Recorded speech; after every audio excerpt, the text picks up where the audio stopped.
Di sebuah ruang tamu kediaman keluarga Jayanegara, terlihat semua anggota keluarga berkumpul.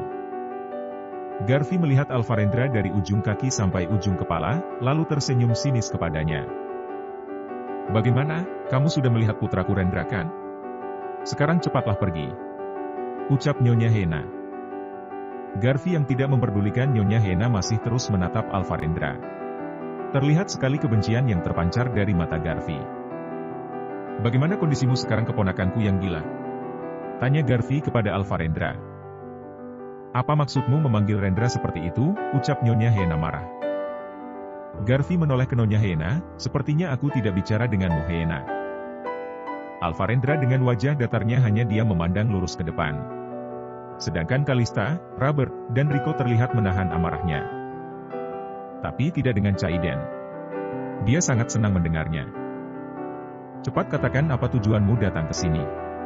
Atau akan kuperintahkan pengawal untuk memaksamu keluar," ucap Nyonya Hena yang semakin marah. "Hahaha, seorang mantan sekretaris ingin mengusir majikannya sendiri," ucap Garvey. Tiba-tiba Nyonya Hena terlihat kesakitan sambil memegangi dadanya sendiri. "Nyonya," teriak Robert yang kaget penyakit jantung Nyonya Hena kambuh.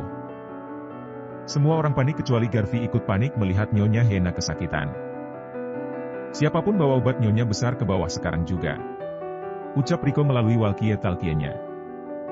"Siap," jawab seseorang terdengar dari walkie-talkie Rico. Tidak lama kemudian seorang pelayan keluar dari lift dan berlari membawakan obat dan minum untuk Nyonya Hena. Nyonya Hena langsung meminum obatnya, lalu bersandar di sofanya. "Maaf Tuan Garvey, seharusnya Tuan tidak berkata seperti itu," ucap Robert. "Apa yang aku katakan tadi salah? Lagi pula dia duluan yang ingin mengusirku dari rumah ini. Aku dilahirkan di rumah ini. Tidak seperti dia," jawab Garvey. "Cukup," ucap Nyonya Hena yang terlihat sudah mulai baikan. Kalista hanya memilih diam. Dia tidak ingin terlalu ikut campur pada urusan keluarga suaminya terlalu dalam. Tapi Kalista akan bertindak jika pertemuan keluarga ini akan memperparah kondisi suaminya. "Baiklah. Berhubung penyakit jantung ibu kalian semakin parah, aku akan katakan tujuanku datang ke sini," ucap Garvey. "Aku hanya ingin bertemu dengan keponakanku Caiden dan melihat kondisi adiknya. Masih gila atau tidak?" lanjut Garvey berbicara. Nyonya Hena yang mengetahui kondisinya sedang tidak baik, lebih memilih diam dan menahan emosinya. Kalista yang habis kesabarannya menahan emosi suaminya terus-menerus dihina, langsung ikut berbicara. "Apa maksud Paman berbicara seperti itu? Suamiku sudah sembuh," ucap Kalista. "Kenapa kamu ikut bicara? Lagi pula jangan panggil aku Paman. Aku bukan pamanmu. Suamimu juga bukan keponakanku. Keponakanku hanya Caiden," ucap Garvey. "Aku sadar siapa aku dan dari mana aku berasal. Tapi aku tidak akan membiarkan siapapun menghina suamiku," ucap Kalista. "Lagi pula kalau aku menghinanya kenapa? Memang kenyataannya seperti itu.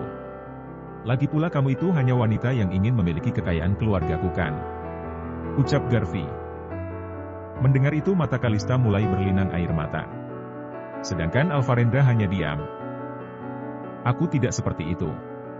Kalau boleh memilih, lebih baik aku hidup biasa saja dengan suamiku, daripada aku melihat suamiku dihina dan dibenci oleh keluarganya sendiri," ucap Kalista. "Bohong. Mana ada wanita yang ingin menikah dengan orang gila? Benarkan Caiden?" ucap Garvey, lalu menoleh ke arah Caiden. "Betul Paman," ucap Caiden. "Cukup," teriak Nyonya Hena, kemudian memegang dadanya sendiri menahan sakit. Semua orang di sana langsung diam dan menoleh ke arah Nyonya Hena. "Kumohon Garvey, cepat katakan apa tujuanmu datang ke sini," ucap Nyonya Hena pelan, sambil menahan sakitnya. "Baiklah Hena, kalau kamu sopan seperti itu, aku kan bicara tujuanku datang ke sini," ucap Garvey, lalu semua terdiam. "Sepertinya sudah waktunya peraturan keluarga Jayanegara dihapuskan," ucap Garvey. "Peraturan yang mana?" tanya Nyonya Hena pelan. "Peraturan pewaris kekayaan keluarga Jayanegara," jawab Garvey. Semua orang kaget mendengar ucapan dari Garvey. Tapi tidak dengan Amelda yang dari tadi duduk di sana. Dia bingung apa itu peraturan keluarga.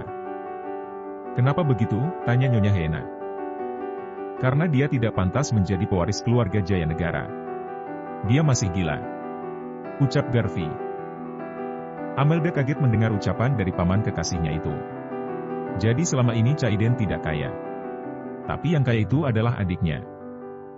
Tidak Garfi, itu tidak mungkin. Aku tidak ingin menjadi pengkhianat dan merusak aturan keluarga yang sudah dipatuhi generasi sebelumnya. Ucap Nyonya Hena.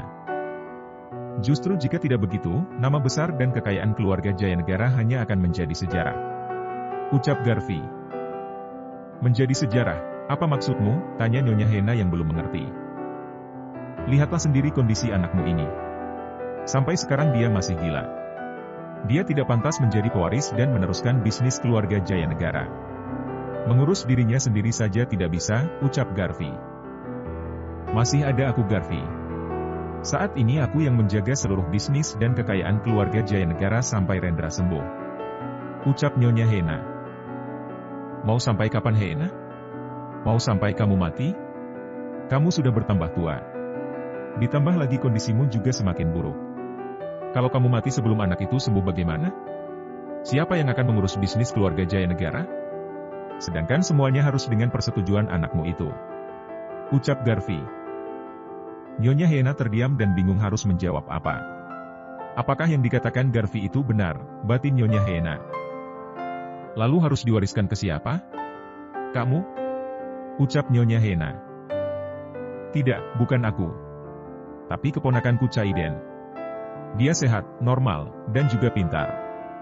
Jawab Garfi, lalu tersenyum ke arah Caiden. Caiden yang mengetahui maksud dari pamannya, menjadi senang bukan main. Tidak lama lagi seluruh kekayaan keluarganya akan jatuh ke tangannya, batin Caiden. Robert yang mengetahui maksud dan tujuan Garfi yang sebenarnya, langsung bertindak.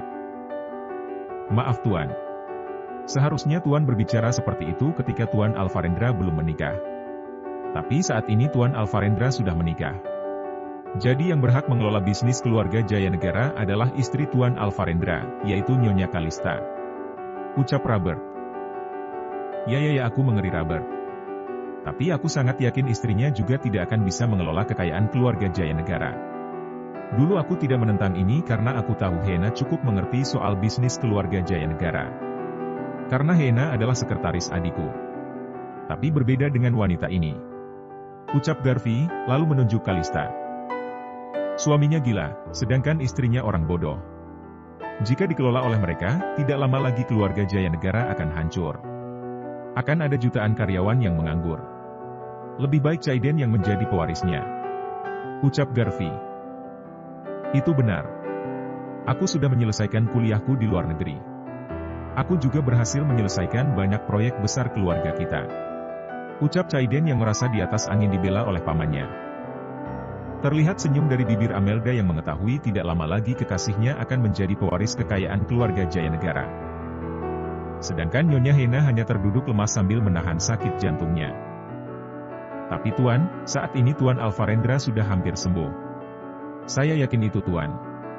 Ucap Robert. Oh ya. Ucap Garfi singkat, lalu mengambil sesuatu dari dalam sakunya.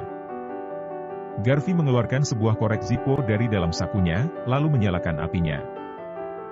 Garfi menggerak-gerakan korek Zippo itu di depan Alvarendra dan terlihat api yang terus menyala dari korek Zippo itu. Garfi mematikan api dari korek Zippo itu lalu melemparkannya ke Caiden. Ini untukmu keponakanku. Itu adalah Zippo mahal, limited edition. Hanya ada 100 buah di dunia ini. Ucap Garfi tersenyum lebar. Garfi yang menangkap korek Zippo itu langsung kagum dengan hadiah yang diberikan oleh pamannya. Sedangkan terlihat perubahan sikap dari Alvarendra setelah dia melihat api dari korek Zippo itu di depannya. Badan Alvarendra mulai gemetaran, kedua tangannya mulai meremas pahanya sendiri. Suamiku. Ucap Kalista panik ketika melihat perubahan sikap suaminya yang tadinya tenang. Robert dan Rico juga langsung berjalan mendekati tuannya. Tuan kenapa? Ucap Robert. Alvarendra hanya diam dan terus gemetaran, Alina. Tiba-tiba Alvarendra berteriak keras. Katanya sudah hampir sembuh. Ucap Garvey yang senang mengetahui rencananya berhasil. Garvey tahu kalau trauma Alvarendra akan semakin parah jika Alvarendra melihat api. Karena Alvarendra akan kembali teringat kobaran api yang ada pada mobilnya waktu kecelakaan beberapa tahun lalu. Kalista langsung memeluk tubuh suaminya dengan erat, lalu mencium bibir suaminya di depan semua orang. "Aku sangat mencintaimu. Kamu masih ingat janjimu kan suamiku?" ucap Kalista setelah melepaskan ciumannya. Tidak lama kemudian Alvarendra mulai sedikit tenang. Terlihat semua orang kaget melihat perubahan sikap Alvarendra hanya karena sebuah ciuman dari Kalista. "Suamiku harus beristirahat. Tolong antarkan ke kamarnya, Rico," ucap Kalista. "Baik Nyonya," jawab Rico, kemudian mengantarkan tuannya. Semua orang di sana menatap Alvarendra berjalan memasuki lift bersama Rico. Mereka tidak menyangka Alvarendra menjadi tenang hanya karena sebuah ciuman dari Kalista. "Baiklah, kita lanjutkan pembicaraan kita," ucap Kalista tegas dengan aura yang berbeda dari sebelumnya. Dan bersambung.